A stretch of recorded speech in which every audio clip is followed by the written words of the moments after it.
કર્મ ફિલોસોફી આ આપણો ટોપિક ચાલુ છે કે જીવ દ્વારા જે મન વચન અને કાયાથી જે પ્રવૃત્તિ કરાય છે એ કર્મ છે. અને આ કર્મ આપણે કહીએ છીએ કે આ જે કર્મ પણ એક પૂતગલ છે બીજાના પ્રમાણે, જે કાર્મણ વર્ગણાક આપણે કહીએ, જે કાર્મણ વર્ગણા જ્યારે આપણે રાગ દ્વેષ કરીએ ત્યારે એ આપણા એટ્રેક્ટ થઈ અને આપણી આત્મા એ કર્મ તરીકે ટ્રાન્સફર થઈ આપણે આત્મા સાથે એનો કર્મ તરીકે બંધાય છે. જે આપણે બધું બહુ ડિટેલમાં જોયું કે 8 ટાઈપના વર્ગણામાં એક વર્ગણા કાર્મણ વર્ગણા છે. એટલે કાર્મણ વર્ગણા એટલે અત્યંત સૂક્ષ્મ પૂતગલ હોય આ કાર્મણ વર્ગણાના, અને એ જ કર્મ બાંધવા માટે એ પૂતગલો શું થાય, કાર્મણ વર્ગના ટર્ન્સ ઇન્ટુ કર્મ. અને એના કર્મ બાંધવામાં મિથ્યાત્વ, અવિરતિ, કષાય અને યોગ આ મુખ્ય 4 કારણો છે કે જેનાથી આ કર્મ બંધન થાય છે. હવે કર્મના પણ આપણે જોયા કે જે કર્મ બંધન થાય છે એમાં 4 ઘાતી કર્મ છે, 4 અઘાતી કર્મ છે. ઘાતી કર્મ એટલે જે આત્માના ગુણોનો ઘાત કરે એને કહેવાય ઘાતી કર્મ. અને એ કયા કયા છે તો જ્ઞાનાવરણીય, દર્શનાવરણીય, મોહનીય અને વેદનીય. આ 4 કર્મ ઘાતી કર્મ છે. અને બીજા જ્ઞાનાવરણીય, દર્શનાવરણીય, મોહનીય અને અંતરાય મિચ્છામી દુક્કડમ આ 4 ઘાતી કર્મ છે. અને બીજા વેદનીય, આયુષ્ય, નામ, ગોત્ર આ 4 કયા કર્મ છે? આ 4 છે અઘાતી કર્મ. તો આવી રીતે ટોટલ 8 કર્મ છે. અને આપણે આ 8 કર્મ ડિટેલમાં આપણે એક એક જોઈ રહ્યા છીએ. એમાં આપણે જો લાઈનસર જોઈએ જે 8 કર્મની છે આપણે એના પ્રમાણે જઈ રહ્યા છીએ. ઘાતી કર્મ અને અઘાતી કર્મના રીતે નથી જતા. અને જ્યારે ઘાતી કર્મનો સંપૂર્ણ નાશ થાય ત્યારે કેવળ જ્ઞાન, કેવળ દર્શન પ્રાપ્ત થાય. તો જે પહેલા આપણે જ્ઞાનાવરણીય કર્મ જોયું, એના પ્રકાર જોયા, પછી દર્શનાવરણીય કર્મ એના પ્રકાર જોયા, પછી મોહનીય કર્મ એ આપણે ડિટેલમાં જોયું, વેદનીય કર્મ, મોહનીય કર્મ બેવ જોયા. મોહનીય કર્મના 2 ભેદ છે. સમતાબેન કહી શકશો મોહનીય કર્મના કયા 2 ભેદ છે? કારણ એ બહુ ઇમ્પોર્ટન્ટ છે. આપણે કહીએ તો બધા કર્મોનો રાજા કહીએ તો એ મોહનીય કર્મ છે. એટલે એ તો આપણે બરાબર ખ્યાલ હોવું જોઈએ. તો મોહનીય, હા બોલો દીપાલીબેન, બોલો છો તમે, બોલો મોહનીય કર્મના 2 ભેદ કયા? બોલો. હા બોલો બોલો, જેને આવડતું હોય દર્શન બોલો. મોહનીય, ચારિત્ર મોહનીય. બરાબર, દર્શન મોહનીય અને ચારિત્ર મોહનીય. એટલે જે દર્શન મોહનીય કર્મના એનાથી શું થાય? એટલે આપણે જે સમ્યક્ત્વ પ્રાપ્ત ન કરવા દે, સમ્યક દર્શન કે જે મોસ્ટ ઇમ્પોર્ટન્ટ છે મોક્ષ માર્ગમાં, એક સમ્યક દર્શન પ્રાપ્ત થાય તો તમારું મોક્ષની ટિકિટ બુક રિઝર્વ થઈ જાય. એટલે એ શું છે? દર્શન મોહનીય કર્મ એ આ સમ્યક્ત્વને અટકાવે. દર્શન મોહનીય એટલે શ્રદ્ધા ગુણનો ઘાત કરે. અને બીજું છે ચારિત્ર મોહનીય. ચારિત્ર એટલે આચરણ.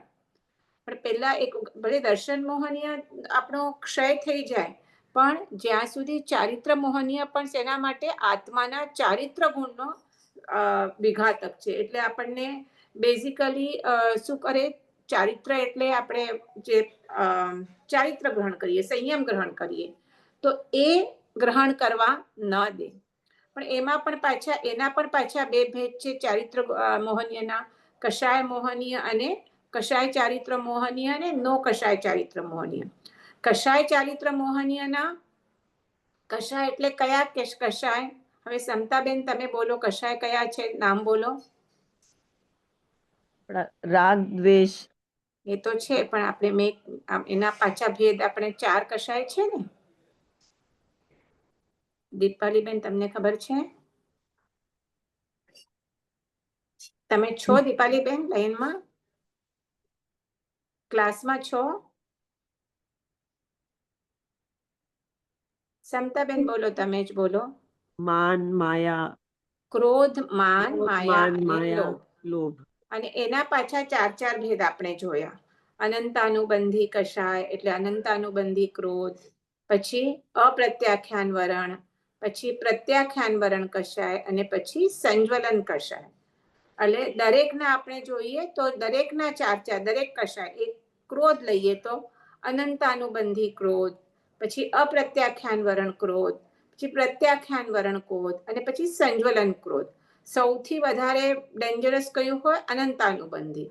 અને પછી જેમ જેમ આગળ થઈએ તો સંજ્વલન તો અત્યંત શું હોય, આમ આપણે એ પણ જોયું કે પાણી ઉપર આપણે લીટી ઓલી દોરીએ તો કેટલી વાર રહે, તરત નીકળી જાય. તો એવું સંજ્વલન કષાય હોય.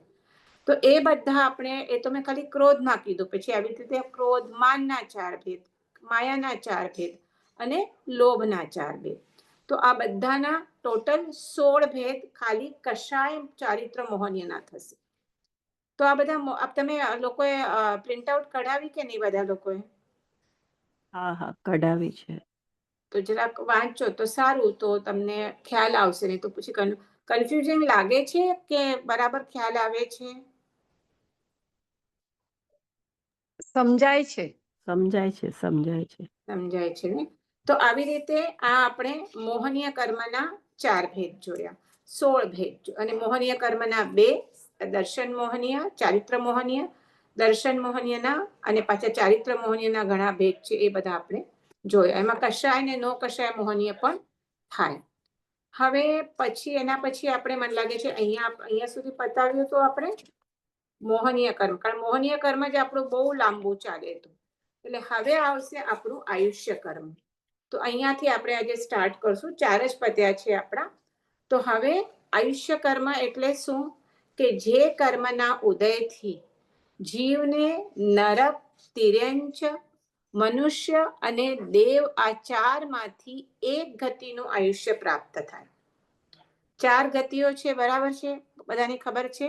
નરક, તિર્યંચ, મનુષ્ય અને દેવ. આ 4 ગતિમાંથી કોઈ પણ એક ગતિનું આયુષ્ય જે કર્મથી પ્રાપ્ત થાય એ છે આયુષ્ય કર્મ. અને એ જેટલો ટાઈમ એ આયુષ્ય કર્મ હોય એટલા ટાઈમ સુધી આપણે એ શરીરમાં, એ ગતિમાં જીવને રહેવું પડે. જેમ કે હમણાં આપણું મનુષ્ય ગતિનું આપણે આયુષ્ય કર્મ છીએ. એટલે આ દેહમાં આપણે રહીએ છીએ, બરાબર? આપણે એટલે આ આત્મા રહે છે. આ દેહ છે એ આપણે માનીએ છીએ કે હું છું, કહું છું, હું રશ્મિ છું, હું. પણ આ તો પૂતગલ છે. જે હું બેઠો છું આત્મા, એ જ આપણું મોટું મિથ્યાત્વ છે. કે આપણે આ શરીરને હું માનીને બેઠા છે. પણ આ તો શરીર તો આ જેટલો ટાઈમ મને હમણાં મનુષ્ય ગતિનું આયુષ્ય મળ્યું છે. એટલા માટે આ મનુષ્યના શરીરમાં હું બેઠો છે. હું એટલે મારો આત્મા, શુદ્ધાત્મા.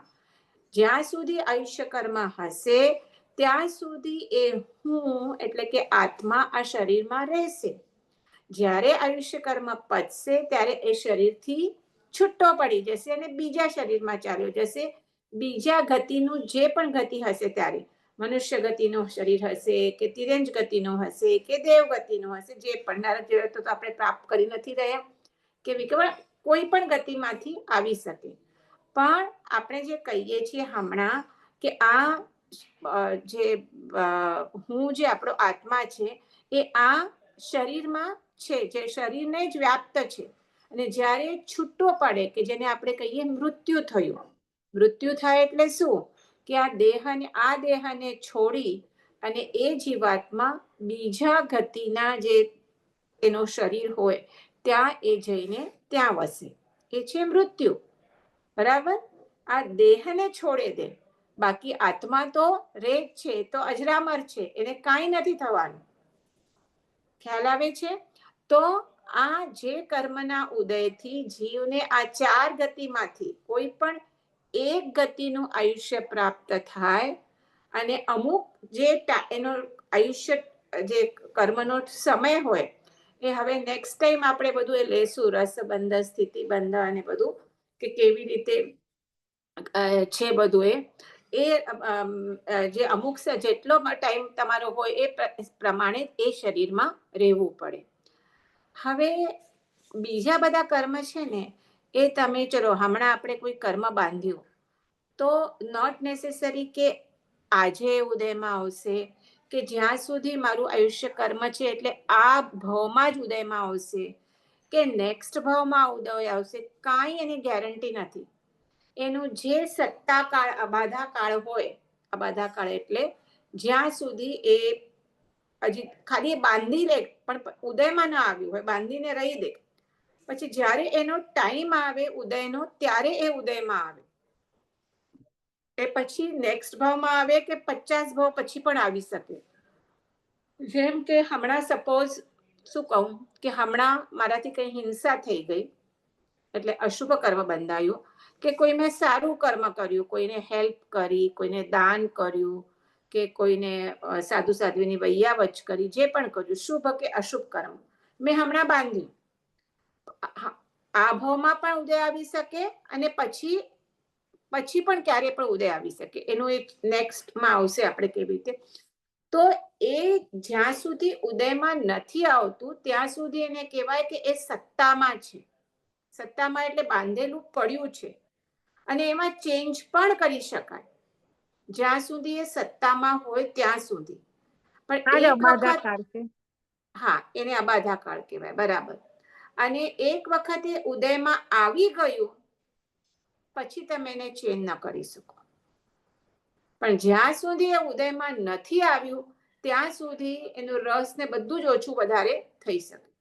એનીવે આપણે આ વાત નથી કરવી હમણાં. આની સાથે એ વાત છે પણ આયુષ્ય કર્મ એકલું એવું છે કે જે આ આપણે ભાવમાં બાંધીએ અને એ નેક્સ્ટ ભાવમાં જ ઉદયમાં આવે.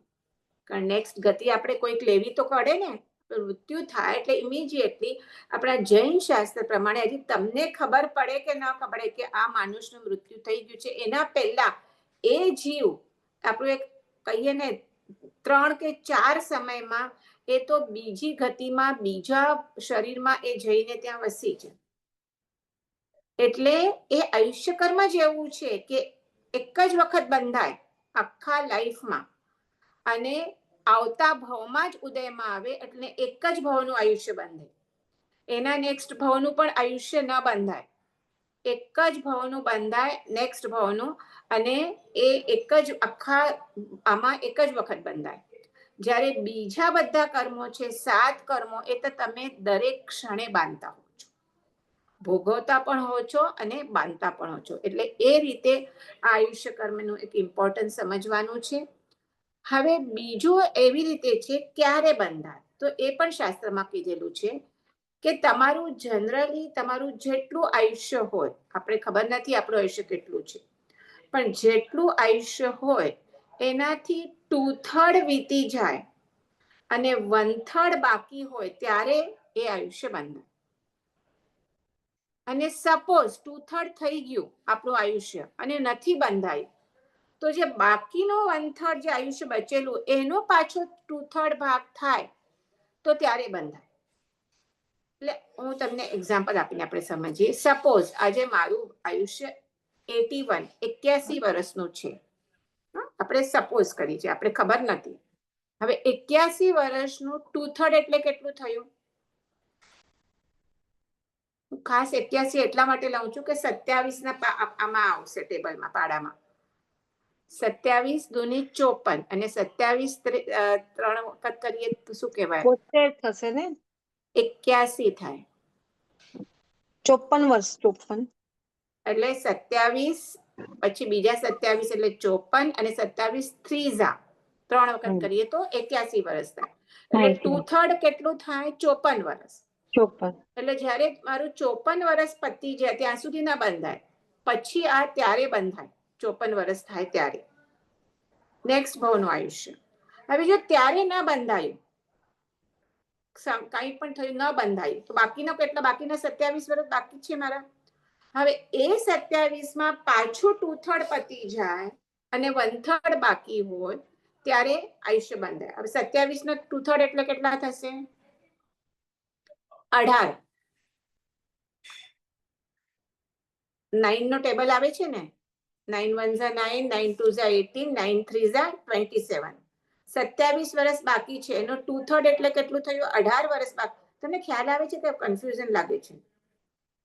એટલે બાકીનું બીજું પહેલા નો બંધાયું તો એમાં બી પાછું 3 ભાગ થાય પાછા જ. હા, જો જેટલા ન બાકી રહ્યા એના. બંધાયું હોય તો છેલ્લે સમય સુધી એવી રીતે થશે. અચ્છા. જો પહેલા બંધાઈ જાય તો વેલ એન્ડ ગુડ, પણ ન બંધાયું હોય તો બાકીનો જે 2/3 એટલે હવે 27 બાકી રહ્યા, હમ 1/3 બાકી રહ્યા, 2/3 તો પતી ગયા. તો 1/3 બાકી 27 રહ્યું. નું પાછું 2/3 પતી જાય એટલે 18 years પતી જ ગયા, 18 વર્ષ. તો હમ 18 વર્ષ પતે ત્યારે બંધાય, અચ્છા અચ્છા. ત્યારે પણ ન બંધાયું. Excuse me. તો જે 9 વર્ષ બાકી છે, એક્સક્યુઝ મી, તો એના 2/3 પતે, તો 9 ને 2/3 કેટલું થયું? 3 થશે ને? 6. 6 6 પતી જાય ને 3 વર્ષ બાકી છે તો ત્યારે બંધાય.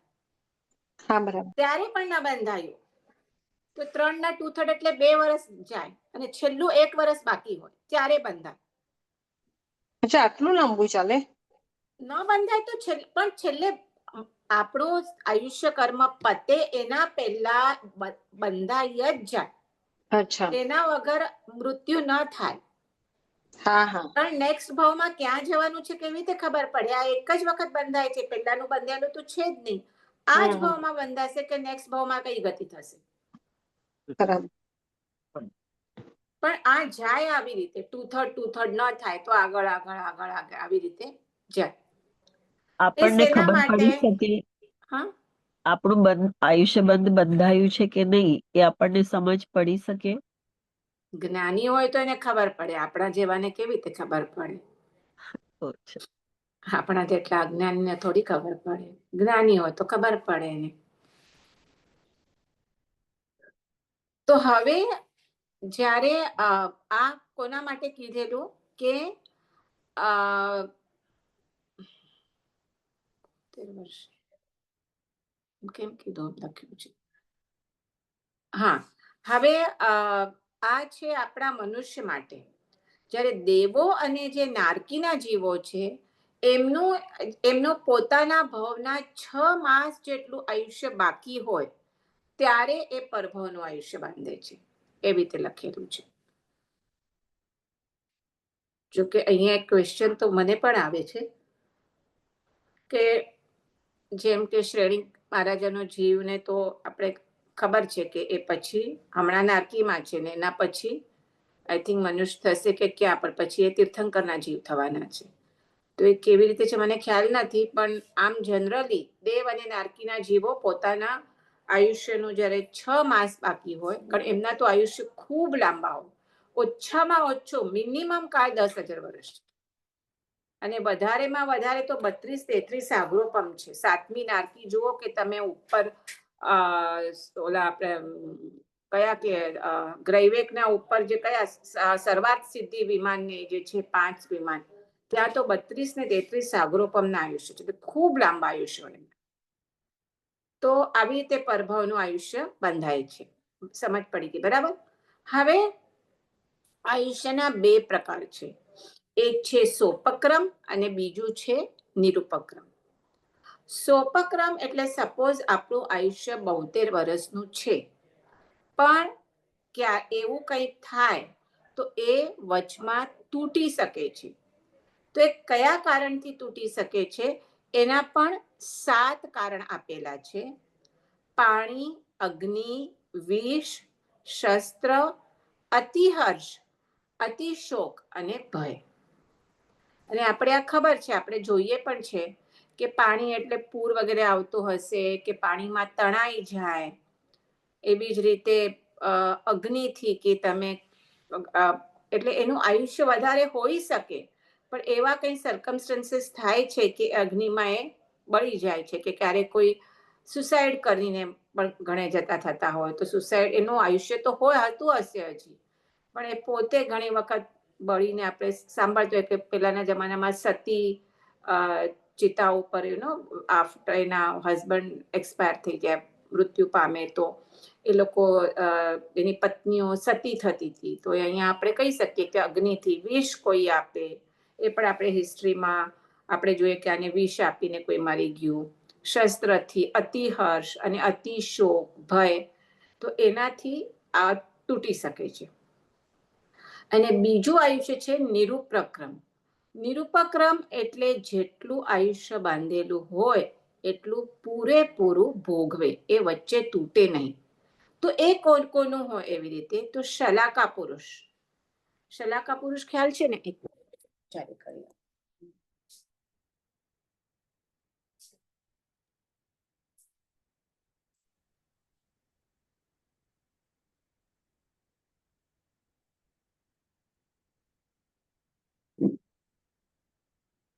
શલાકા પુરુષ એટલે કોણ? આપણે ખ્યાલ છે ને? 63 સલાકા પુરુષ. 63 સલાકા પુરુષ, જેમાં તીર્થંકર, ચક્રવર્તી, વાસુદેવ, પ્રતુ વાસુદેવ અને બળદેવ આવે. એ બધા શું આપણે કહીએ ને ઉત્તમ પુરુષો. તો એ જેટલું આયુષ્ય હોય એટલું પૂરું કરીને પછી જ થાય એનું કમ્પ્લીટ.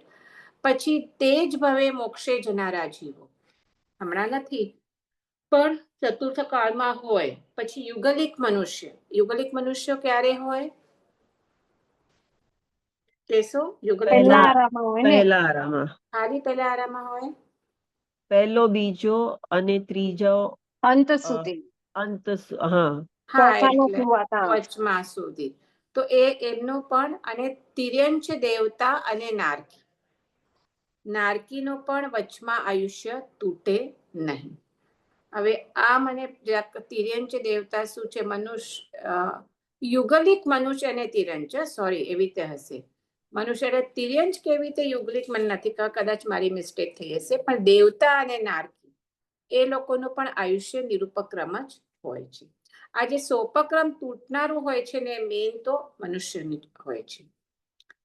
પછી હવે આ એક ચાર, મિનિટ રશ્મિબેન. હા હા, આમાં પછી આપણા જે કર્મ બાકી હોય એ સમજો રહી ગયા હોય આવી રીતના. કર્મ તો આગલા જન્મના કન્ટિન્યુ થાય ને. આપણે અચ્છા. હમણાં જે કર્મ ભોગવીએ છીએ, જે પણ આપણા કર્મ છે, એ થોડી આપણા આજ જન્મના છે. હું એ તો હા. કીધું, બાકી બધા કર્મ તો કેટલા ભવો ભાવના કર્મો હોય, એક આયુષ્ય કર્મ છોડીને. અચ્છા. હમણાં આપણને જે પણ સાતા વેદની, હમણાં તો સાતા વેદની જ કહી શકાય ને આપણે, બધું હા, હા. સરખું છે ને આપણું.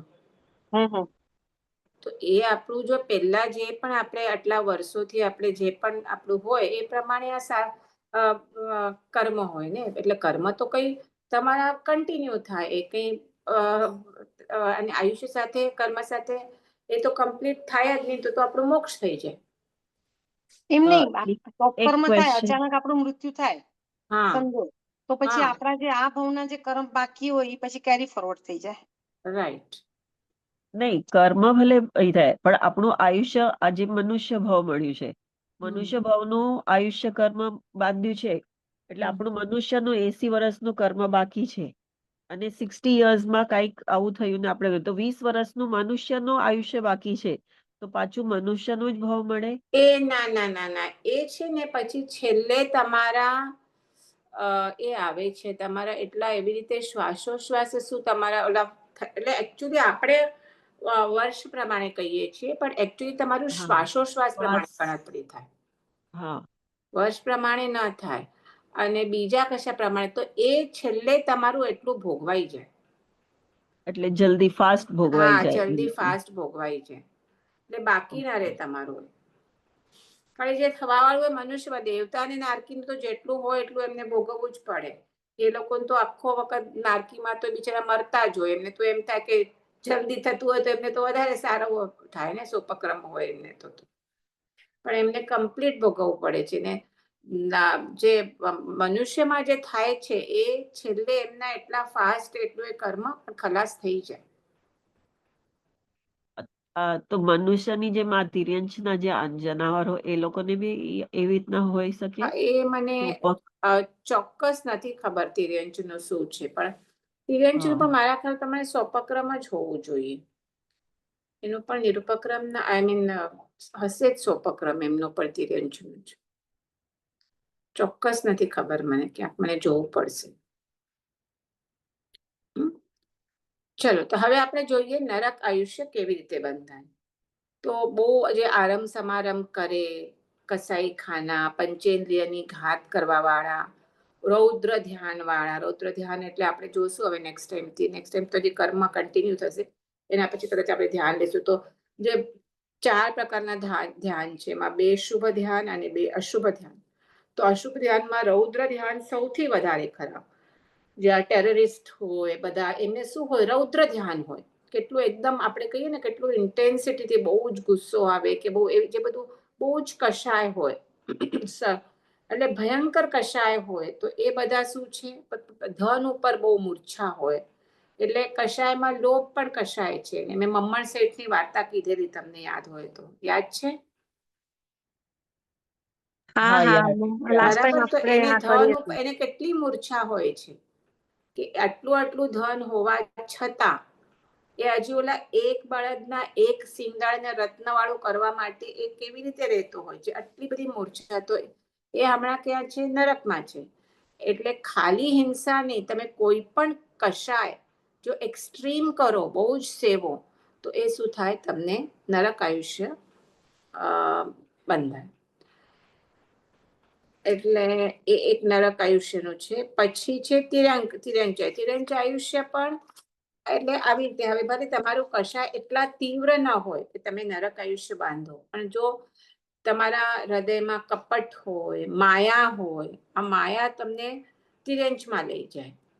એટલે માયાસલ કહીએ ને આપણે, કે મનમાં એક વાત હોય અને એટલે હૃદયમાં એક વાત અને મોઢામાં બીજી વાત. આપણે ઘણા જોતા હોઈએ આપણા આજુબાજુ પણ, કે આપણે ખ્યાલ જ આવે કે આ પેલા સ્ટાર્ટિંગમાં ખબર ના પડે, પણ પછી ખબર પડે કે આ જે બોલે છે એના મનમાં એક છે ને બોલતે એમાં કેટલું બધું માયાસર પણ કરતા હોય. એમાં એક ખાલી ઓફકોર્સ નોટ તિર્યંચ ના માટે, પણ એવું પણ કહેવાય કે જે આપણે સ્ત્રીનો જીવ મળે છે,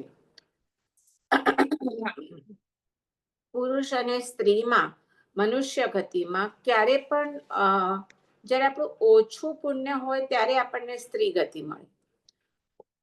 કારણ ફોરગેટ અબાઉટ એ હમણાં હવે પુરુષ પ્રધાન ને સ્ત્રીનું બધાનું ઇક્વલ ને બધું છે, પણ આપણે ઓવરઓલ જોઈએ તો પણ વી કેન ઓલ્સો ફીલ કે જે આપણે ફિઝિકલી કે જે બધી રીતે આપણે જોઈએ કે સ્ત્રીઓ કરતા પુરુષનું વધારે સારું છે, સ્ત્રીઓનું થોડુંક ઓછું છે. વાય? બીકોઝ પહેલાના જમાનામાં આપણે આ માયા કે જે પણ સેવ્યું હશે એના લીધે આ શું થાય, આપણને સ્ત્રીનો જન્મ મળે. અને એના માટે મલ્લીનાથ ભગવાનની સ્ટોરી પણ બધાને ખ્યાલ છે, બરાબર છે?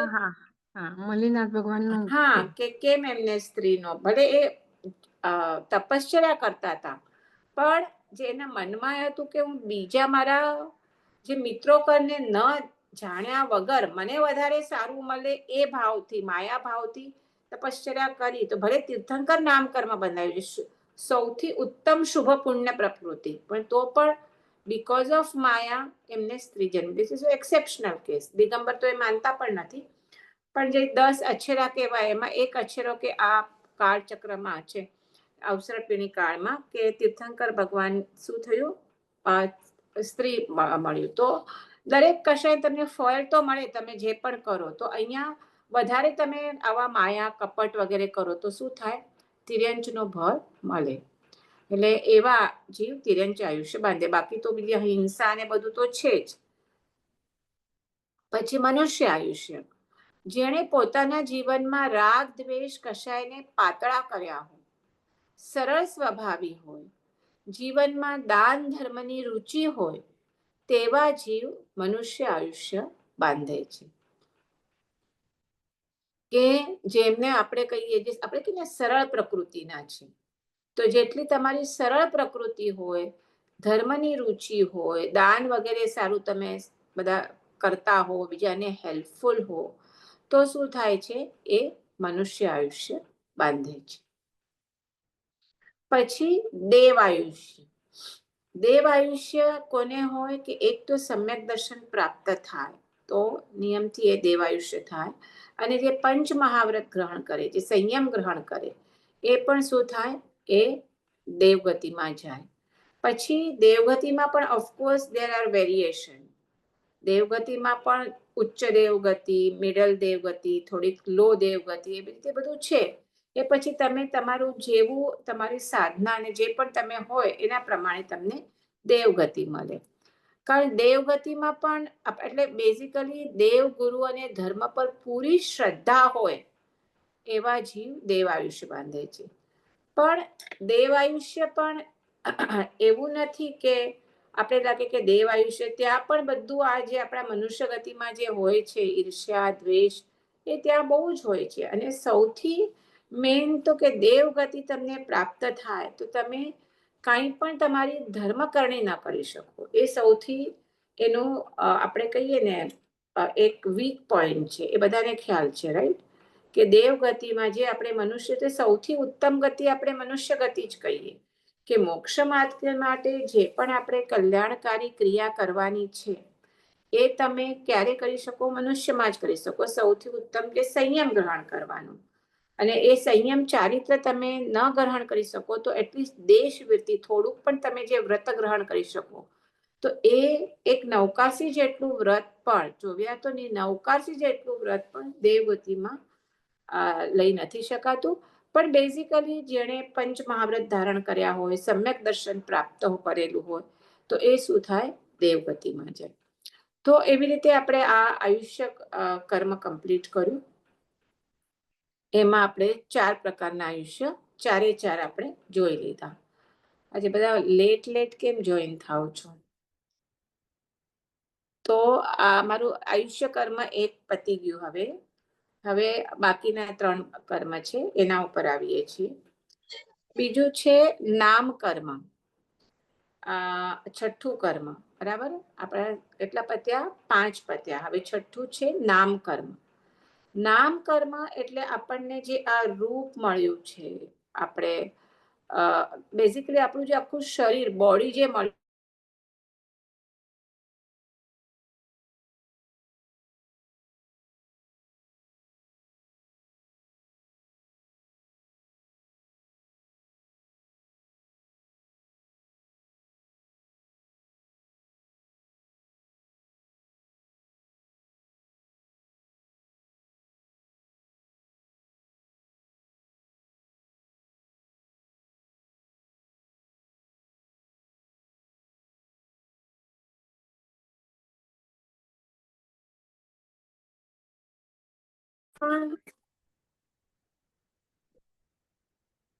તો આમાં શું હોય? ઘાતી કર્મ અને અઘાતી કર્મમાં, ઘાતી કર્મ બધા અશુભ જ હોય, એમાં કોઈ શુભ હોય જ નહીં. પણ જ્યારે અઘાતી કર્મો હોય તો એમાં શુભ અને અશુભ બેવ હોય. જેવી રીતે હવે નામ કર્મ છે, તો નામ કર્મમાં શુભ નામ કર્મ અને અશુભ નામ કર્મ બેવ હોય. તો શુભ નામ કર્મ એટલે શું? કે તમને સારું શરીર મળે, એટલે બધું જ આપણે જે મળે ટોટલ, આપણું શરીર છે, આપણી હાઈટ છે, આપણો અવાજ છે, સૂર છે આપણો, પછી આપણી આકૃતિ છે, યશ, પછી ઘણાના યશ નામ કર્મ ઘણું સારું હોય. યશ નામ કર્મ, આદ્ય નામ કર્મ એટલે એ જે બોલે એ તરત બીજા લોકો સાંભળે છે એનું. અને આપણા માટે ઘણાને એના એ શું કહેવાય? શુભ નામ કર્મ કહેવાય. કે સારું શરીર, સારું રૂપ, સારું તમને આકૃતિ વગેરે બધું જે છે એ શું છે? શુભ નામ કર્મ છે. અને એનાથી અપોઝિટ અશુભ નામ કર્મ, કે જેનાથી તમારું, આપણે જે આપણું કહીએ, આપણું રંગ છે, કે ચલો ઘણા બહુ જ શોર્ટ છે, કે બહુ, એટલે જે શરીર છે બેડોળ છે બેઝિકલી, જે પ્રમાણે હોવું જોઈએ એ પ્રમાણે નથી, એટલે ખરાબ શરીર છે. રૂપ, રંગ, આકૃતિ, સ્વર પણ ઘણાનો ઘણો મીઠો મધુરો સ્વર હોય, તો એ શુભ નામ કર્મ છે. એક વાત કહું, જેમ આપણે જ્ઞાનાવર્ણીયની 5 પ્રકૃતિ જોઈ, દર્શનાવર્ણીયની 14 પ્રકૃતિ જોઈ, દરેક આપણે વેદનીયના 2 ભેદ જોયા, વેદનીય તો હવે એના જોયા. તો એવી રીતે જે દરેક કર્મના ભેદ આવે છે, તો સૌથી વધારે ભેદ છે નામ કર્મમાં. બહુ બધા ભેદો છે એમાં, એટલે એ આપણે એક્સપ્લેન કરવા બેસીએ તો આપણા ખાલી નામકર્મ જ ચાલે. એટલે આપણે બેઝિકલી એટલું જ જોઈએ છે કે શુભ નામકર્મ અને અશુભ નામકર્મ. તો શુભ નામકર્મમાં બધું સારું શરીર, સારું ઇન્દ્રિય, રૂપ, રંગ, આકૃતિ, સ્વર, યશ નામકર્મ. અને અહીંયા અશુભ નામકર્મમાં શું છે કે અશુભ નામકર્મ એટલે કુરૂપ શરીર મળે, તમારો સ્વર આખો ઘોઘરો હોય, પછી અપયશ નામકર્મ હોય એટલે તમે જે પણ કરો તેમાં તમને યશ કઈ મળે જ નહીં, એવી રીતે. અને અહીંયા આદ્ય નામકર્મ એટલે આદ્ય નામકર્મ શુભ નામકર્મ આવશે. તમે હવે આપણે હમણાં જોઈએ કે પૂજ્ય ગુરુદેવ રાકેશભાઈ છે કે નમ્ર મુનિ છે કે કેટલા બધા ફોલોઅર્સ છે એમના હજારોના સંખ્યામાં, કે જે કે સામે એટલે એમની પુણ્ય પ્રકૃતિ છે કે સામેવાળા માને જ, કે બીકોઝ એમને જબરદસ્ત આદ્ય નામકર્મ છે. અને હું એક વાત તમને પૂછું, આપણા 24 તીર્થંકરમાં મને હમણાં યાદ આવ્યું એટલે કહું છું, આમ તો બધા તીર્થંકરો ગુણોથી સેમ છે, બરાબર છે, એ બધા સેમ, એમાં કોઈ ઓછું વધુ ગુણ નથી. ભલે તમને થાય કે ચલો કોઈ મુનિ સુરત સ્વામીને વધારે માને કે કોઈ શાંતિનાથનું, જસ્ટ એક્ઝામ્પલ કરું છું, કોઈ પાર્શનાથ ભગવાનને વધારે માને, પણ એ છતાં સૌથી વધારે કયા પૂજાય છે, કયા ભગવાન પૂજાય છે? પાર્શ્વનાથ. બરાબર છે. કેમ? બધા ગુણોથી તો સેમ છે, પણ તો બી સૌથી વધારે કેમ પાર્શનાથ પૂજાય છે? આદ્ય નામકર્મ, એમનું આદ્ય નામકર્મ. એમનું આદ્ય નામકર્મ ખૂબ જબરદસ્ત હતું. એમણે તીર્થંકર થયા પહેલા 500 તીર્થંકરોના, એટલે તીર્થંકરોના 500 કલ્યાણકોની ઉજવણી કરેલી. એક તીર્થંકર ભગવાનના કેટલા કલ્યાણક હોય? 5. કયા કયા? જન્મ કલ્યાણક. ના, પહેલો જન્મ ના આવે. પહેલા 54. પછી જન્મ. હા, પછી આ દીક્ષા લે એટલે શું, દીક્ષા કલ્યાણક. બરાબર. પછી એમને છેલ્લે કેવળ જ્ઞાન હોય પણ એની વચમાં કેવળ ના, જ્ઞાન દીક્ષા અને પછી મોક્ષ, કેવળ જ્ઞાન કલ્યાણક અને પછી પછી મોક્ષ મોક્ષ કલ્યાણક. કલ્યાણ. તો આ આપણે ખબર છે, આપણે ઘણા બીજા કોઈને તો મહાવીર સ્વામીને તો આપણે એટલીસ્ટ જન્મ કલ્યાણક ને નિર્વાણ કલ્યાણક તો ઉજવીએ જ છીએ. ઉજવો છો કે નહીં મહાવીર સ્વામીના? હા. કયા છે જન્મ કલ્યાણક ને કયો છે નિર્વાણ કલ્યાણક? દિવાળીના દિવસે. દિવાળીના દિવસે શું છે? એમને મોક્ષ કલ્યાણક, મોક્ષ કલ્યાણક. નિર્વાણ કલ્યાણક. જન્મ કલ્યાણક ક્યારે છે? ચૈત્ર સુદ 13 સુધી 13ના. તો એ બે તો આપણે ઉજવીએ જ છીએ, પર્યુષણમાં કરીએ છીએ એ નહીં. પછી જૂન જુલાઈમાં આવે. હા, એપ્રિલમાં હોય મોસ્ટલી, ચૈત્ર સુદ 13. તો એ એમણે પહેલાના ભાવમાં આવી રીતે 500 કલ્યાણકોની એમણે આરાધના ત્યારે ઉજવણી કરેલી. એટલે એમનું આદ્ય નામકર્મ પાર્શનાથ ભગવાનનું ખૂબ વધારે છે, જબરદસ્ત છે. બાકી ગુણોથી તો બધા ભગવાન આદેશ્વરથી કરીને મહાવીર સ્વામી સુધી બધા સેમ છે. એ છતાં બીકોઝ ઓફ આદ્ય નામકર્મ પાર્શનાથ ભગવાન વધારે પૂજાય છે. તો આવી રીતે આપણે જોઈએ તો આ નામકર્મ જે છે, આપણે જોઈએ તો એવી જ રીતે આપણે કહીએ જે આદ્ય એટલે અમે બધું માને, અને આપણા જેવા હોય કે આપણે ઘરવાળા પણ આપણા માનતા ન હોય, છોકરાઓ પણ માનતા ન હોય, ફોરગેટ અબાઉટ અધર્સ, સર્વન્ટ્સ પણ માને નહીં. તો that what does it means કે આપણું એટલું આદ્ય નામકર્મ ઓછું છે. ખ્યાલ આવ્યો? પછી હવે એના પછી શું આવે છે? હા, હવે આ બાંધવાનું કારણ શું? નામકર્મ, શુભ નામકર્મ અથવા તો અશુભ નામકર્મ. તો સરળ સ્વભાવ અને સંસારની આસક્તિ ઓછી. જેમ કે આપણે કહ્યું કે મનુષ્ય ગતિ બાંધવાનું શું કારણ? તો સરળ સ્વભાવ. એવી જ રીતે આમાં પણ જેનો સરળ સ્વભાવ છે, સંસારની આસક્તિ ઓછી છે, એટલે પાંચેન્દ્રિયના જે ભોગ વિષયો છે એમાં ભલે કરે છે પણ એટલા આસક્તિથી નથી કરતો. એટલે શરીરના સુખ ભોગની, ખાવા પીવાની ઓછી આસક્તિ. એ જીવ નામ કર્મની પુણ્ય તત્વમાં આવતી 37 પ્રકૃતિઓ બાંધે છે. હવે નામ કર્મમાં મેં કીધું શુભ એટલે પુણ્ય તત્વ અને અશુભ પ્રકૃતિઓ એટલે પાપ તત્વ. તો એમાં જે 37 પ્રકૃતિ, બહુ બધી પ્રકૃતિઓ છે નામ કર્મની. તમને જોઈએ તો હું કહું ટોટલ કેટલી છે.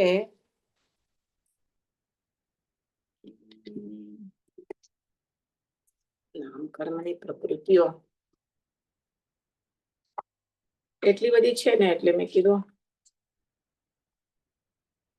આ રહ્યું.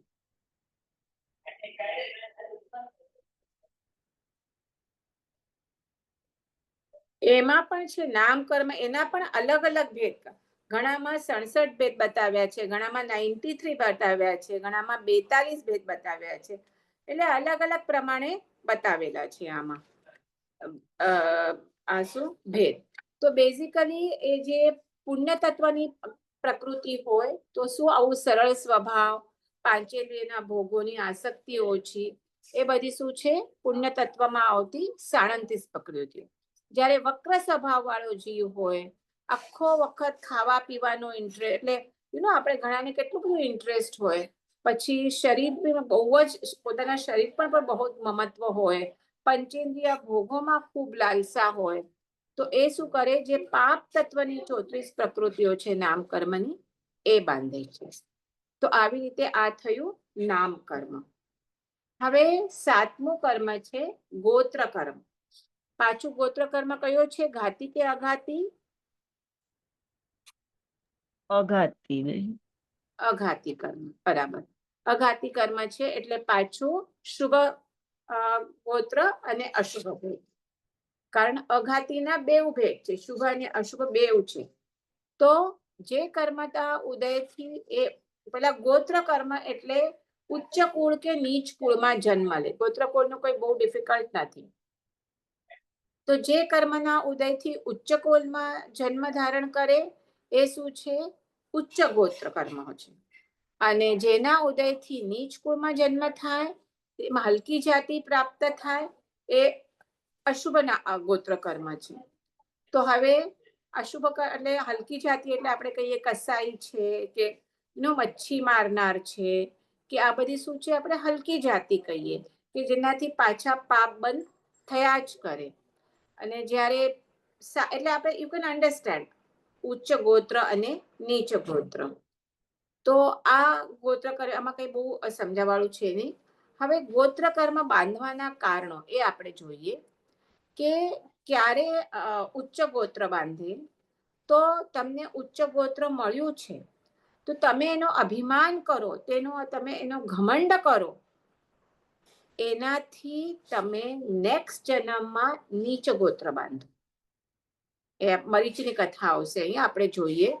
એવી જ રીતે બરાબર છે, આપણે બેઝિકલી કે મારા જેવું તમે રૂપ બહુ પોતાના રૂપનું બહુ ગર્વ કરે, કે પોતાના ગોત્રનું ગર્વ કરે, કોઈનું પણ તમે અભિમાન કરો તો સામે એનાથી અપોઝિટ તમે એ નીચ તમને ગોત્ર મળે. અને એના અપોઝિટ જિનેશ્વર કોઈ ભલે તમારું સારું ગોત્ર મળ્યું છે ઉચ્ચ ગોત્ર, પણ એનું અભિમાન નહીં કરો, જિનેશ્વરની ભક્તિ વગેરે કરો, તો એનાથી તમને નેક્સ્ટ ભાવમાં ઉચ્ચ ગોત્ર મળશે. તો આપણે શું જોયું, નીચ ગોત્ર કેવી રીતે મળે, કે તમે ઉચ્ચ ગોત્રમાં જન્મ્યા છો અને એનું અભિમાન કરો છો. તો હવે અહીંયા એક્ઝામ્પલ આવશે મરીચીનું. ઘણાને ખબર હશે, ઘણાને નહીં ખબર હોય તો રિપીટ કરું છું.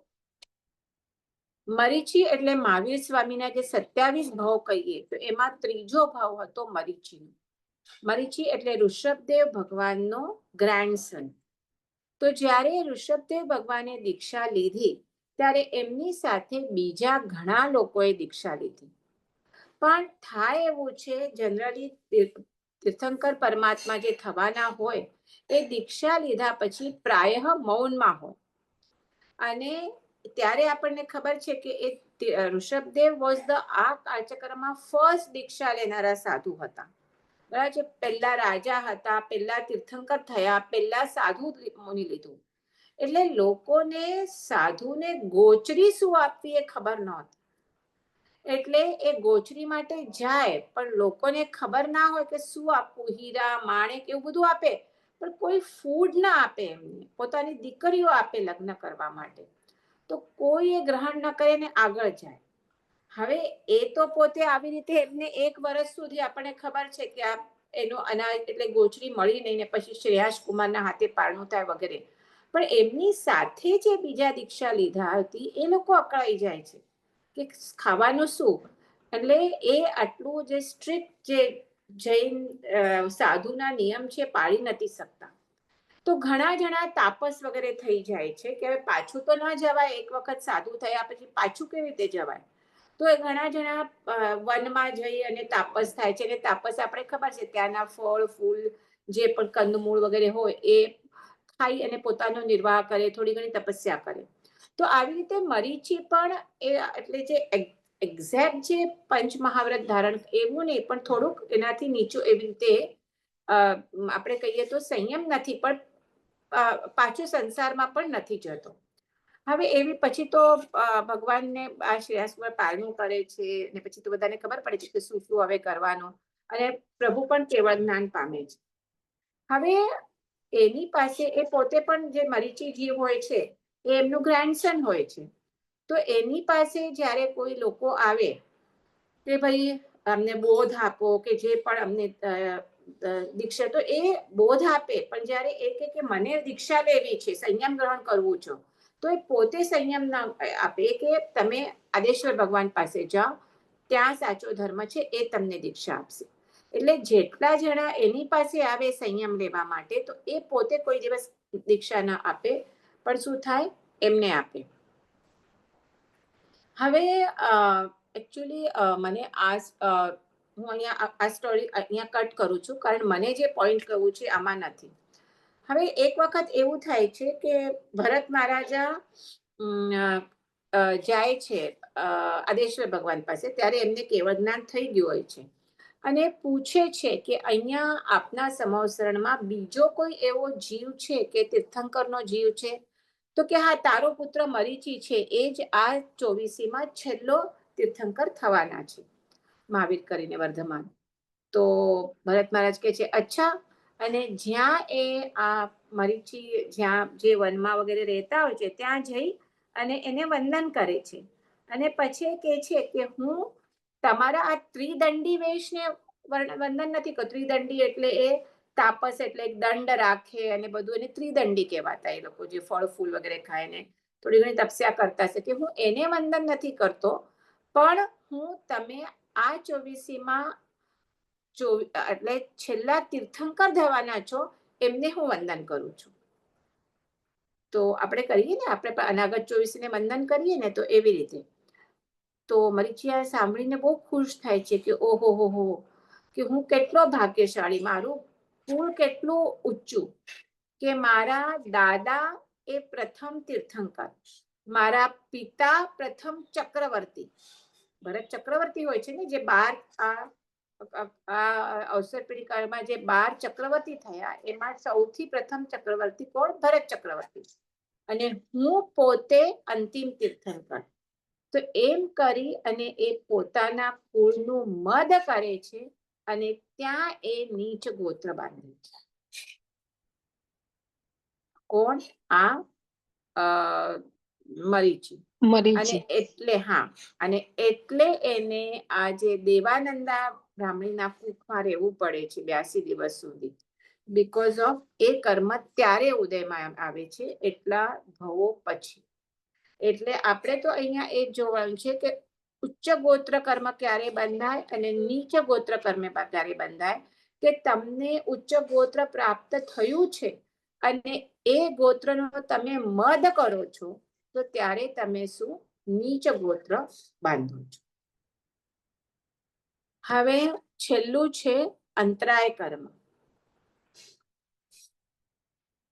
અંતરાય કર્મ એટલે જે કર્મના લીધે હવે આત્મામાં છે ને ઘણી બધી શક્તિઓ છે, તો એમાં એક છે દાન, લાભ, ભોગ, ઉપભોગ અને વીર્ય.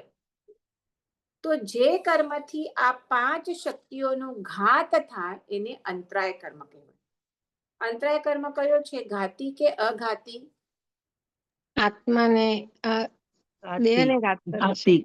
આત્માના શક્તિઓનો ઘાત કરે છે એટલે ઘાતી કર્મ છે. ઘાતી કર્મ છે એટલે અશુભ જ હોય, એમાં શુભ હોય જ નહીં.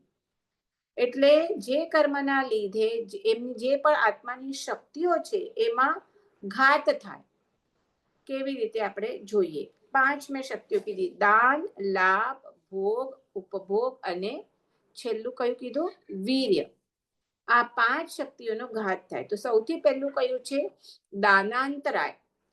એટલે જે કર્મના પ્રભાવથી જીવને દાનની ચીજો વિદ્યમાન હોય, એની પાસે દાન આપવા માટે ચીજો હોય, સામે યોગ્ય પાત્ર પણ ઉપસ્થિત હોય અને જાણે છે કે હું દાન કરીશ તો એનું મને સારું જ ફળ મળવાનું છે, પણ તે છતાં એને દાન આપવા માટે ઉત્સાહ થતો નથી.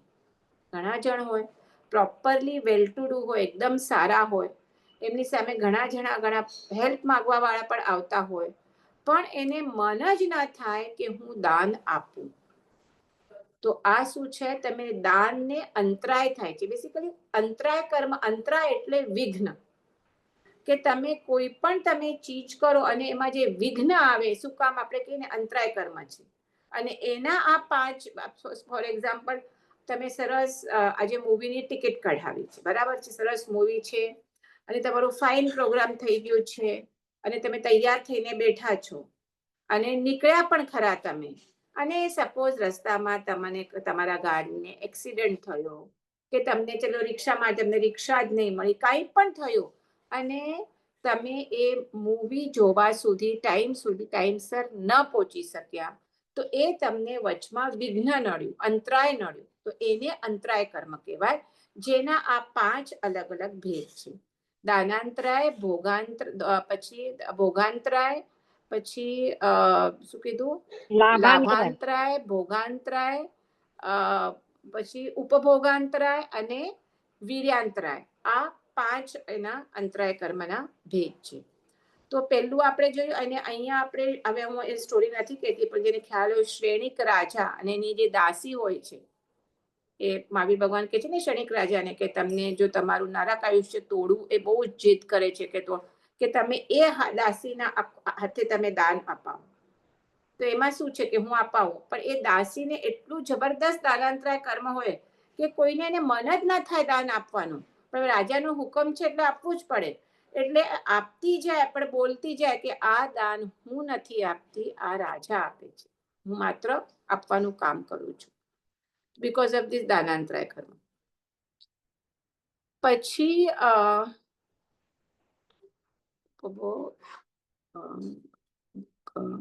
એવી જ રીતે લાભ છે, અને પછી છે ભોગ અને ઉપભોગ, એટલે ભોગાંતરાય કર્મ. એટલે ભોગ એટલે એક વખત આપણે જે ભોગવી શકીએ એને ભોગ કહીએ. સપોઝ જે પણ ખાવાની વસ્તુઓ છે તમે એક જ વખત ભોગવી શકો, બરાબર છે.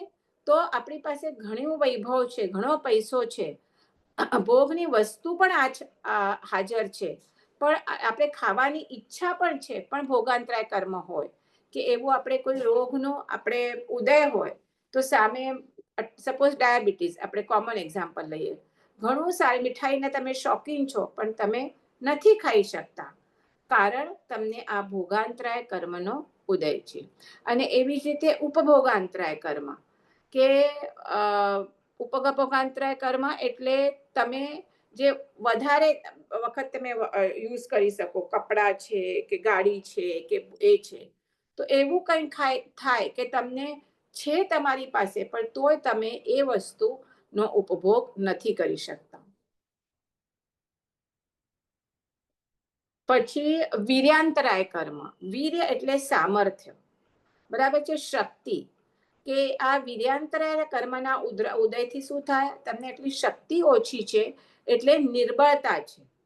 એટલે જે કર્મના ઉદયથી તમને નિર્બળતા પ્રાપ્ત થાય, આપણને હવે એક્ઝામ્પલ કહીએ તો ઘણા જણના એટલા સહજ રીતે તપસ્યા કરી શકે, આમ ઉપવાસ, અઠ્ઠાઈ, આપણે કેટલી મોટા ઉંમરના હોય પણ કે દર વર્ષે અમે અઠ્ઠાઈ તો કરીએ જ, અઠ્ઠમ, મોટી મોટી તપસ્યા સહજ રીતે કરી શકે, કારણ એટલું એમનું વીર્ય, એમની શક્તિ પાવરફુલ છે. અને આપણને એ જ કરવું હોય તો આપણાથી ન થઈ શકે, આપણે કેમ થાય કેવી રીતે કરશું, કારણ એટલું વીર્યાંતરાય કર્મનો ઉદય છે. તો આવી રીતે આ અલગ અલગ અંતરાય કર્મ છે. બેઝિકલી મેં તમને સિમ્પલ કીધું કે તમને કંઈ પણ કરવું હોય, વોટેવર, દાન આપવું હોય, કે કોઈ ચીજનો લાભ લેવો હોય, ભોગ ઉપભોગ લેવો હોય, કે બીજે ક્યાં પણ કહી જવું, વચમાં તમને જે વિઘ્ન આવે એ વિઘ્ન એટલે શું? અંતરાય કર્મના લીધે આવે છે. તો એ અંતરાય કર્મ બાંધવાના કારણ શું છે? તો જિનેશ્વર પરમાત્મા, પંચ મહાવૃતધારી સંતો, એ બધાની સેવા તો નહીં કરવાનો, જે કરતો હોય એને પણ નિષેધ કરવાનો કે ના, આ કઈ બધું કરવાની જરૂર નથી. અને સાથે સાથે બધા જે પાપ છે, હિંસા છે, જૂઠ છે, ચોરી છે, મૈથુન પરિગ્રહ, એ પાપોમાં જ જે આસક્ત રહે છે એ જીવો શું છે? અંતરાય કર્મ બાંધે છે.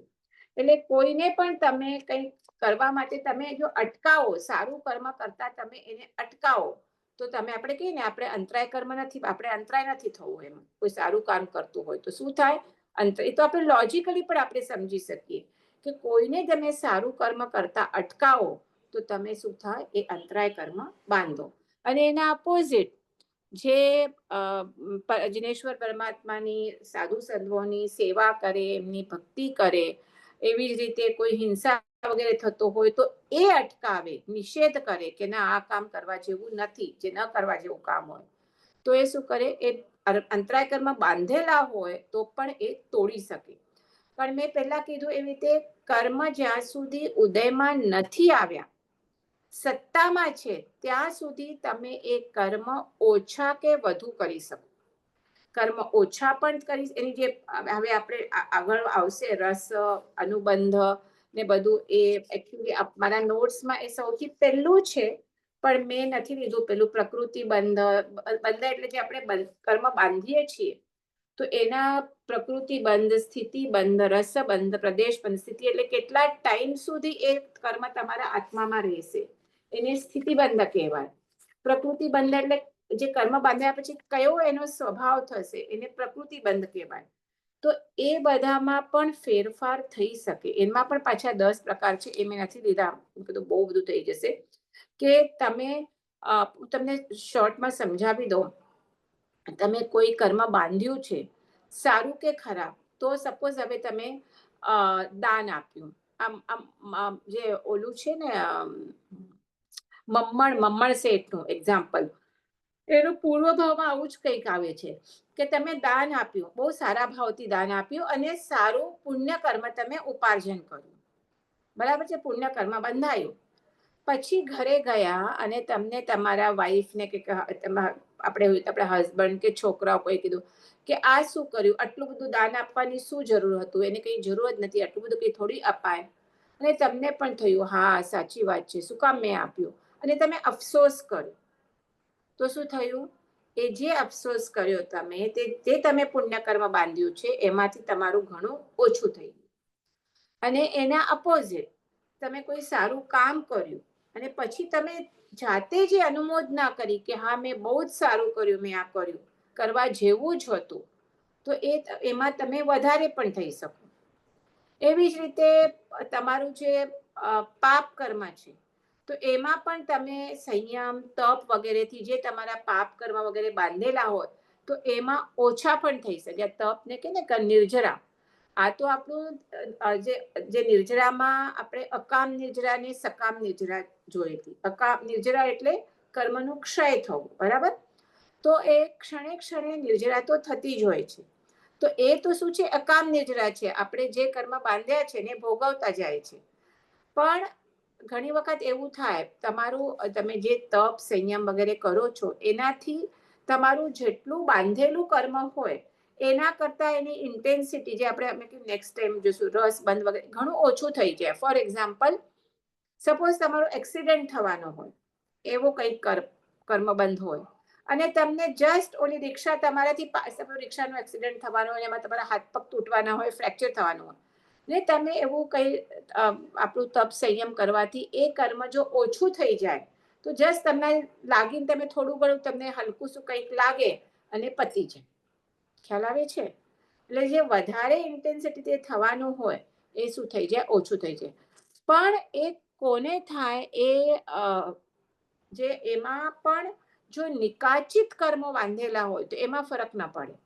નિકાચિત એટલે બહુ જ રસથી, તીવ્ર રસથી જો કર્મ બાંધેલા હોય, જેમ કે મહાવીર સ્વામી ભગવાનના જે ખીલા ઠોકાયા, જે એમને પ્રતિવાસુદેવના ભવમાં એમણે જે ઓલા એના શૈયા પાલકના કાનમાં ધગધગતો સીસાનો રસ રેડ્યો હતો અત્યંત કષાય ભાવથી. એ નિકાચિત કર્મ બાંધ્યું હતું. નિકાચિત કર્મ આર ધ ઓનલી કર્મ કે જેમાં કઈ ફરક ના પડી શકે. નહીં તો મહાવીર પ્રભુની તો કેટલી ધ્યાન સાધના હતી, પણ એ કર્મ તો ભોગવવા જ પડે. પણ એ છોડીને જે બીજા જે નોર્મલ જે કર્મો હોય એમાં તમે ચોક્કસ ફરક કરી શકો છો. એટલે આપણે પુરુષાર્થ એવું હોય છે કે જ્યાં સુધી કર્મ સત્તામાં પડેલા છે, ઉદયમાં નથી આવ્યા, ત્યાં સુધી આપણે પુરુષાર્થ કરી અને એની નિર્જરા કરી શકીએ છીએ. એટલે કર્મો આપણે જે કહીએ છીએ, બાકી તો મોક્ષ થાય જ નહીં ને. તમે મોક્ષ કેવી રીતે થાય કે તમે બધા કર્મોની નિર્જરા કરો ત્યારે મોક્ષ થાય. તો આપણા તો અનંત ભાવના અનંત કર્મો છે, તો એ આપણે પુરુષાર્થ કરવાની બહુ જરૂર છે કે જેનાથી આપણે કર્મ નિર્જરા થઈ શકે છે. બાકી હવે જે કર્મ બાંધતી વખતે આપણે કેટલા રસથી એ કામ બાંધીએ છીએ, તે વખતે આપણા મનના ભાવો કેવા છે એના ઉપર એ કર્મ હળવું બંધાય કે વધારે સ્ટ્રોંગ બંધાય એના ઉપર આધાર રહે છે. જે આપણે મેં કીધું આવતી વખતે આપણે રસબંધ, સ્થિતિબંધ ને એ જે છે એ આપણે જોશું. That is will be the end of the આપણું કર્મ ફિલોસોફી. પણ મેં કીધું આપણે ભલે સ્લો જઈએ પણ જેટલું આમ આ ઇમ્પોર્ટન્ટ ટોપિક છે એટલે નેક્સ્ટ ટાઈમ આપણે નેક્સ્ટ ગુરુવારના આ પૂછ્યું આપણે હતું લઈ લઈશું. હા, એક પૂછવું હતું. હા, એક મિનિટ. તો અહીંયા આપણે આ કમ્પ્લીટ કરીએ છીએ. જીનાજ્ઞા વિરુદ્ધ કંઈ બોલાયું હોય તો મિચ્છામિ દુક્કડમ. એક મિનિટ. એક જ recording. હા, શું કહેતા હતા? બોલો. આપણે નિકાચિત કર્મ જે કહીએ, કોઈ કર્મ બંધ વખતે બહુ આસક્તિથી સમજો કર્મ બંધન થયો, પણ એ જ ભાવમાં એ વ્યક્તિને ખ્યાલ આવ્યો બિફોર એન્ડિંગ દેટ લાઈફ કે આ કર્મ બંધ આ મેં ખોટું કર્યું છે, બરાબર. એનું પ્રાયશ્ચિત કરે છે, તો એ નિકાચિત કરવામાં જાય કે પછી એ હળવામાં થઈ જાય? તો મને ખ્યાલ નથી એ, કારણ એ સેમ આનું એ પ્રાયશ્ચિત કરે ને એ હળવું થઈ જાય એમ જનરલી બધા કહેતા હોય છે કે તમારા બધા કહેતા હોય છે. એટલે એમ રીતે લખેલું છે કે નિકાચિત કર્મો હોય એ તમને ભોગવવા જ પડે. તમે કહો છો એ પણ એક વિચાર કરવા જેવો મુદ્દો છે કે એને જો ખ્યાલ આવે અને જો પ્રાયશ્ચિત કરી લે તો હળવું થાય કે નહીં. કોઈ આવા તમારા ગુરુ ભગવાન કે હોય એમને પૂછી જોજો. તમને આન્સર મળે તો અહીંયા પણ શેર કરજો. કારણ મને મને પણ આ ખ્યાલ નહોતો, પણ ઇટ્સ અ ગુડ પોઈન્ટ કે આપણે ખ્યાલ આવે બધાને. ઓકે. તો જીનાજ્ઞા વિરુદ્ધ કંઈ બોલાયું હોય તો મિચ્છામિ દુક્કડમ. ને હવે હા, આપણે નેક્સ્ટ ક્લાસ થશે એના પછી દિવાળી છે એટલે પછી તો નહીં થાય. દિવાળી પછી થશે. ઓકે.